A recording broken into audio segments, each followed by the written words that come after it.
রমজান মাসে আরেকটি ইবাদত যা রাসূলুল্লাহ সাল্লাল্লাহু আলাইহি ওয়াসাল্লাম প্রচুর পরিমাণে করতেন, কান রাসূলুল্লাহ সাল্লাল্লাহু আলাইহি ওয়াসাল্লাম আজওয়াদুন নাস ওয়া কানা আজওয়াদ মা ইয়াকুনু ফি রমাদান হিনা ইয়ালকাহু জিবরিল ওয়া কানা ইয়ালকাহু ফি কুল্লি লাইলাতিন মিন রমাদান ফায়ুদারিসুহুল কুরআন। রমজানে রাসূলুল্লাহ সাল্লাল্লাহু আলাইহি ওয়াসাল্লাম, হাদিসের বাক্য শুরু হচ্ছে এভাবে যে আল্লাহর নবী এমনিতেই দানশীল, এমনিতেই শ্রেষ্ঠ দানশীল, কিন্তু উনি আরও বেশি মাত্রাতিরিক্ত দান করতেন কোন মাসে? রমজান। এবং আরেক হাদিসে এসেছে রাসূলুল্লাহ সাল্লাল্লাহু আলাইহি ওয়াসাল্লাম পূর্ব দিকের বাতাসের চাইতেও বেশি দান করতেন রমজান মাসে। পূর্ব দিকের বাতাস প্রকৃতিকে যতটা উপকৃত করে, মানুষকে যতটা উপকৃত করে, রাসূল সাল্লাল্লাহু আলাইহি ওয়াসাল্লামের দান তার চেয়ে বেশি উপকৃত করতে, এত বেশি পরিমাণে তিনি দান করতেন। দান করলে কি হয়? দান করার উপকার কি? এমনিতেই দান একটা ইবাদত আছে, আবার রমজানে সেটিকে বেশি করতে বলা হচ্ছে। দান করলে উপকারটা কি? দান করলে দুটো উপকার। একটা হচ্ছে তাজকিয়াতুন নফস, মানুষের অন্তর পরিষ্কার হয়, অহংকার থেকে পরিষ্কার হয়, আরেকজনের কষ্টে কষ্টিত হয়, আরেকজনের দুঃখে দুঃখিত হয়, মানুষের প্রতি সহমর্মী হয়, গীবত, হিংসা এবং অহংকার কমে যায় মানুষের অন্তর থেকে যখন আরেকজনের দুঃখে এবং কষ্টে সে তাকে দান করে, সহযোগিতা করে। এই ফিলিংসটা যখন তার মধ্যে কাজ করে, আর যখন এই ফিলিংসটা কাজ করে না, তখন তো সে অহংকারী মানুষ, সে তো হিংসুটে মানুষ। সুতরাং তার তো তাজকিয়াতুন নফস হচ্ছে না, তার অন্তর তো বিশুদ্ধ হচ্ছে না, পরিশুদ্ধ হচ্ছে না। তাহলে অন্তর বিশুদ্ধকরণের জন্য এটা খুবই জরুরি যে মানুষের কষ্ট হলেও সে তার পকেট থেকে টাকা বের করবে, এটাই তার অন্তরকে বিশুদ্ধ করবে। এই টাকা কি আল্লাহ সুবহানাহু ওয়া তাআলা নিজে নিয়ে যান নাকি? আমরা যে টাকা দান করি সেটা কি আল্লাহর কাছে পৌঁছে? কথা বলেন না যে আল্লাহর কাছে পৌঁছে? আল্লাহর কাছে তো পৌঁছে না। তাহলে আমরা যে দান করি এটা কারা খায়? আল্লাহর সৃষ্টিজীব খায়, মানুষ খায়, অসহায় মানুষেরা পায়, ইয়েতিমেরা পায়। সুতরাং আল্লাহ সুবহানাহু ওয়া তাআলা যে বারবার দানের কথা বলতেছেন, এতে আল্লাহর কোনো উপকার আছে? আল্লাহর কোনো উপকার নাই। সুতরাং দানের ইবাদতকে নিজের এন্ট্রি হিসেবে গ্রহণ করার কোনো সুযোগ নাই। দান আপনার অন্তরকে নরম করবে, দান তাজকিয়াতুন নফসে সহযোগিতা করবে, অন্তরকে বিশুদ্ধ করতে, অহংকার মুক্ত করতে, হিংসা মুক্ত করতে সহযোগিতা করবে, মানুষের দুঃখ এবং কষ্টে সহমর্মী হতে উৎসাহিত করবে। আর 2 নম্বর কি করবে? দান কিয়ামতের মাঠে মানুষের সবচেয়ে বেশি যে ইবাদতটা কাজে দিবে সেটা হচ্ছে দান। কেন দান সবচেয়ে বেশি কিয়ামতের মাঠে কাজে দিবে? আমরা কোনো ইবাদতই প্রশ্নাতীত বিশুদ্ধ করতে পারি না। মানুষের পক্ষে নির্ভুল কোনো কিছু করা খুবই কঠিন, মানুষ পারে না। আমি গ্যারেন্টিতে বলতে পারবো না যে আমার 2 রাকাত সালাতও আমি নির্ভুল আদায় করেছি। রমজান মাসে উমরা, আব্দুল্লাহ ইবনে আব্বাস রাদিয়াল্লাহু তাআলা থেকে বর্ণিত, তিনি বলেন রাসূলুল্লাহ সাল্লাল্লাহু আলাইহি ওয়াসাল্লাম বলেছেন, উমরাতুন ফি রমাদান তা'দিলু হাজ্জাতান। রমজান মাসে উমরা করা একটি কবুল হজ করার সমান নাকি? তাহলে রমজান মাসে প্রতিটা আমলের গুরুত্ব এবং প্রতিটা আমলের নেকি কিন্তু বেড়ে যাচ্ছে আল্লাহ সুবহানাহু ওয়া তাআলার দয়া এবং আল্লাহ সুবহানাহু ওয়া তাআলার রহমতের কারণে। আর রমজান মাসের গুরুত্বপূর্ণ আরেকটা বিষয় যেটি লাইলাতুল কদর, যেটি আমরা পূর্বে আলোচনা করেছি। এবং রমজান মাসের আরেকটি ইবাদত হচ্ছে ইতিকাফ। আন্না নবী সাল্লাল্লাহু আলাইহি ওয়াসাল্লাম কানা ইয়াতাকিফুল আশরাল আওয়াখির মিন রমাদান হাত্তা তাওয়াফাহুল্লাহ। আল্লাহর নবী সমগ্র জীবনে সব সময় রমজানের শেষ দশকে মসজিদে ইতিকাফ করতেন, এমনকি মৃত্যু পর্যন্ত তিনি তার এই আমল বহাল রেখেছিলেন। ইতিকাফ করার দ্বারা উপকারিতা কি? ইতিকাফা মানে নিজেকে আবদ্ধ করে নেওয়া, সীমাবদ্ধ করে নেওয়া। আজকের যুগে আমাদের কাছে সকল ফিতনার মূল একটা অন্যতম মাধ্যম হচ্ছে ইন্টারনেট, সোশ্যাল মিডিয়া। কেউ যদি ইতিকাফে যায় মসজিদে, কিন্তু সে মোবাইলের ইন্টারনেটের সাথে কানেক্টেড, ফেসবুকের সাথে কানেক্টেড, টুইটারের সাথে কানেক্টেড, তাহলে সে কি ইতিকাফে আছে? ইতিকাফে নাই। কেন? সে তো চায়ের স্টলে আসে, চায়ের আড্ডায় আছে। এটা তো আধুনিক চায়ের স্টল যেখানে আড্ডা হচ্ছে ভার্চুয়ালি। তাহলে সে তখনই ইতিকাফের ওই ফিলটা পাবে। এটা হচ্ছে একটা ডিটক্সিং সিস্টেম, যে আপনি সমগ্র বছর ফোন সহই তো ছিলেন, ইন্টারনেটের সাথেই তো ছিলেন, সোশ্যাল মিডিয়ার সাথেই তো ছিলেন। একটু ডিটক্স হন, ফোন থেকে ডিসকানেক্টেড অবস্থায়, দুনিয়া থেকে ডিসকানেক্টেড অবস্থায় 10টা দিন আল্লাহর কোরআন, আল্লাহর নবীর হাদিস, আল্লাহর ইবাদত, রাত্রের ইবাদত, এটি সহ 10টা দিন মসজিদে কাটিয়ে দেন।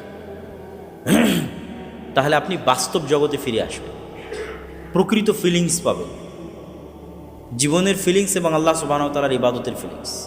এটার সুযোগ রমজান মাসে আছে, আমাদের নবী মুহাম্মদ সাল্লাল্লাহু আলাইহি ওয়াসাল্লাম করতেন। সুতরাং আমাদের যাদের পক্ষে সম্ভব, কেননা বাকি 30 দিনের জন্য তো আর এটি আপনাকে বলা সম্ভব হচ্ছে না, কেন 30 দিনের জন্য এটি মানুষের কাছে অনেক কঠিন মনে হবে। এই জন্য ইসলামের প্রতিটা ইবাদত মানুষের সাইকোলজির সাথে কানেক্টেড। আল্লাহ আপনাকে বলেনি যে সারা বছর সিয়াম ফরজ, এটা বলেন, বছরে 1 মাস সিয়াম ফরজ বলেনি, যে প্রতি বছর হজ করতে যেতে হবে না, সারা জীবনে একবার হজ করতে হবে। মানে প্রত্যেকটা ইবাদতের সাথে মানুষের সক্ষমতা এবং মানুষের মেন্টালিটির কানেকশন আছে।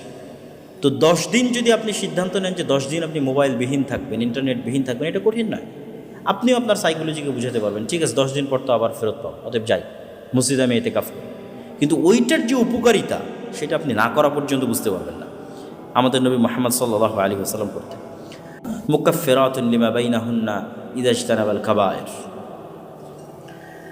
5 ওয়াক্ত সালাতের 1 ওয়াক্ত সালাত থেকে আর 1 ওয়াক্ত সালাত, জুমার সালাতের 1 জুমা থেকে আর 1 জুমা, এবং রমাজানের 1 রমাজান থেকে আর 1 রমাজান। কেউ যদি 1 রমাজান ভালোভাবে আদায় করে, তার ঠিক 1 বছর পর আর 1 রমাজানও যদি ভালোভাবে আদায় করে, তাহলে এই 2 রমাজানের মধ্যবর্তী পুরো বছরের সকল গুনাহ মাফ হয়ে যাবে। যদি কাবিরা গুনাহ না হয়, বড় কোনো কাবিরা গুনাহে লিপ্ত না হয়, তাহলে সকল সগীরা গুনাহ মাফ হয়। তাহলে আমরা একটা দেখলাম যে একটা রমাজান ভালোভাবে পালন করলে অতীতের সকল গুনাহ মাফ হওয়ার সুযোগ, আর একটা দেখলাম 1 রমাজান থেকে আর 1 রমাজান মাফ হওয়ার সুযোগ। সালাতের সময় কত গোটা দুনিয়ার চিন্তা মাথায় ঢুকে যায়, কেমনে আমি দাবি করবো সালাত নির্ভুল আমি আদায় করেছি, পুরো রমজান মাস আমি নির্ভুল সিয়াম পালন করেছি, এটা আমি কেমনে বলবো? এরকম যত ইবাদত আছে, কোনো ইবাদত কেউ দাবি করতে পারবে না আমি নির্ভুল করেছি। তো একদিকে ইবাদত নির্ভুল করতে পারছি না, অন্যদিকে তো আমার গুনাহ আছেই। কোথায় কত মানুষের গীবত করেছি, কত মানুষের সাথে হিংসা করেছি, কার কোথায় কোন জিনিস নিয়ে নিয়েছি, কাকে 2টা কটু কথা বলেছি, কষ্ট দিয়েছি, অসংখ্য গুনাহ। এই প্রত্যেকটা জিনিসের ব্যাকআপ হিসেবে কাজে দিবে কিয়ামতের মাঠে দান। যখন মানুষ আসবে বলবে সে আমার গীবত করেছে, কোথায় থেকে দিবে? দান থেকে পূর্ণ করবে। ইবাদত তো সে পরিপূর্ণ করতেই পারেনি, ওখান থেকে আর কি পূর্ণ করবে? ওটা তো পরিপূর্ণ না হওয়ার কারণে আরও গুনাহ হওয়ার কথা, মানে নামাজ পূর্ণ না হওয়ার কারণে তো আরও গুনাহ হওয়ার কথা। সে তো আরও গুনাহ বাড়িয়ে রেখেছে নামাজ আদায় না করার কারণে। তাহলে তাকে সাপোর্ট দিবে কোন ইবাদত? তার এই সকল ল্যাকিংসগুলো, তার ইবাদতের ল্যাকিংস হোক আর গুনাহ হোক, এই সবগুলোর জন্য সাপোর্ট হিসেবে কাজ করবে অতিরিক্ত দান। এই জন্য রাসূলুল্লাহ সাল্লাল্লাহু আলাইহি ওয়াসাল্লাম বলেছেন, তোমরা দান করে জান্নাত কিনে নাও। আল্লাহ বলেছেন যে তোমরা টাকা দিয়ে আল্লাহ সুবহানাহু ওয়া তাআলার কাছ থেকে জান্নাত কিনে নাও। তো রাসূলুল্লাহ সাল্লাল্লাহু আলাইহি ওয়াসাল্লাম রমজান মাসে প্রচুর দান করতেন। আরেকটা কি করতেন, যেটা হাদিসের মধ্যে এসেছে, যে জিবরাইল আলাইহিস সালাতু ওয়াস সালাম তাকে প্রত্যেক রমজানে পবিত্র কোরআন শোনাতেন, শুরু থেকে শেষ পর্যন্ত প্রতি রাতে পবিত্র কোরআনের মুদারাসাহ, পরস্পরকে শোনানো, দার্স। আর আমরা শুরুর থেকেই বলে আসছি যে কোরআনের সাথে রমজানের সম্পর্ক কি? ওতপ্রোত। রমজান শ্রেষ্ঠই তো কোরআনের কারণে। তাহলে যে রমজান অতিবাহিত করলো কোরআন ছাড়া, সেটা আবার রমজান নাকি? যেখানে রমজানের শ্রেষ্ঠত্বের মূল কারণ হচ্ছে এই মাসে কোরআন অবতীর্ণ হয়েছে, তা আমি পুরো রমজান পার করে দিলাম, একদিনও কোরআন হাতে নিয়ে দেখলাম না, এটা কি রমজান হলো আমার? অতএব রমজানের আরেক জরুরি, অতীব জরুরি এবং গুরুত্বপূর্ণ কাজ হচ্ছে কোরআনের সাথে কানেক্টিভিটি। আর এটাই কিন্তু আমাদের হেদায়েতের রাস্তা উন্মুক্ত করে দিবে। আমাদেরকে অল টাইম মোটিভেশন দিবে কে? কোরআন। আপনার জীবনের প্রত্যেকটা চড়াই উতরাইয়ের দিক নির্দেশনা আপনি কোরআন থেকে পাবেন, যদি আপনি নিয়মিত কোরআন পড়েন। কোরআনকে আল্লাহ সুবহানাহু ওয়া তাআলা ওভাবেই সাজিয়েছে, কোনো না কোনো কিছু আপনার সাথে রিলেট করবে, কানেক্ট করবে। এটা আপনি অটোমেটিক বুঝতে পারবেন, যে মনে হবে এই কথাটা আল্লাহ সুবহানাহু ওয়া তাআলা আমাকে এই সিচুয়েশনে আমাকেই বলতেছে, এটা আমার সিচুয়েশনের সাথে পরিপূর্ণ মিলে গেছে। তো আপনার জীবনের প্রত্যেকটা চড়াই এবং উতরাইয়ে কোরআন আপনাকে সঠিক পথ প্রদর্শনকারী হিসেবে কাজ করবে। এই জন্য মুসলমান কখনো কোরআন না শিখে মৃত্যুবরণ করতে পারে না। তাহলে সে নিজেকে মুসলমানই দাবি করতে পারে না। যে মুসলমান কোরআন না শিখে, কোরআন না পড়ে দুনিয়া থেকে বিদায় নিয়েছে, সে নিজেকে মুসলমান দাবি করতে পারে না। আপনি কি উত্তর দিবেন যেখানে আপনি সকল কিছু করার সুযোগ পেয়েছেন, কোরআন শেখার সুযোগ পাননি? SSC, HSC, honours, BCS, medical, everything, চাকরি বাকরি, বিয়ে শাদি, খেলাধুলা, অল সব কিছু করেছেন, শুধু কি শিখেননি? কোরআন শিখেননি। আর কি উত্তর দিবেন আপনি? সুতরাং এই রমাজান আমাদের আরেকটা মহা সুযোগ নিয়ে আসতেছে, সেটি হচ্ছে কোরআন শিক্ষা। নিজ নিজ মসজিদে কোরআন শিক্ষা আয়োজন করে নিজে কোরআন শিখেন। আয়োজন থাকলে সেখানে যুক্ত হন, আয়োজন না থাকলে নিজে আয়োজন করেন। কিন্তু রমজানে কোরআন শিখতে হবে। আর আলহামদুলিল্লাহ, যারা কোরআন পারেন, মাশাআল্লাহ, আলহামদুলিল্লাহ। তাহলে কোরআনের জন্য একটা অংশ আমাদের রাখতেই হবে। আর যারা কোরআন বুঝেন, মানে আরবি বুঝে কোরআনের অনুবাদ বুঝতে পারেন, অথবা কোরআনের তাফসির এবং অনুবাদ পড়ার অভ্যাস আছে, তাদের জন্য তো আলহামদুলিল্লাহ আরও সুখবর যে আপনারা অবশ্যই কোরআন বুঝে পড়ার চেষ্টা করুন। তাহলে আপনি আরও অনেক শিক্ষা আপনার জীবনের জন্য, ভবিষ্যৎ জীবনের জন্য কোরআন থেকে পেয়ে যাবেন।